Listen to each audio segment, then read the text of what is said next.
এই যে রমজান আসছে সামনে, একটা হাদিস আপনারা সবাই শুনেছেন, নবীজি সাল্লাল্লাহু আলাইহি সাল্লাম বলেছেন স্বর্ণের অক্ষরে এটাকে লিখে রাখবার মতো।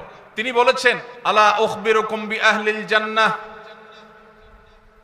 ওহে লোক সকল, তোমাদেরকে কি আমি বলে দিব না জান্নাতি মানুষ কারা? আপনারা জানতে চান জান্নাতি কারা? জানতে চান ভাই?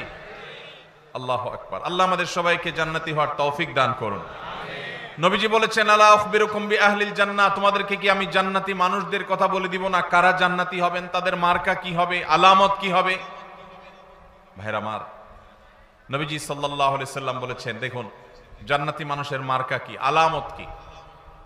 জান্নাতি মানুষের মার্কা বা আলামত তার লেবাস বা পোশাকে যতটা প্রকাশিত হয় তার চেয়ে বেশি তার আচরণে প্রকাশিত হয়। নবীজি বলেছেন, কুল্লু দাঈফিন মুতাদাঈফ, প্রত্যেক ওই ব্যক্তি যে বিনয়ী হয়ে থাকে, নিরীহ টাইপের মানুষ, কেউ ধাক্কা দিলেও পারতপক্ষে পাল্টা ধাক্কা দিতে চায় না, এড়ায় চলে আসে।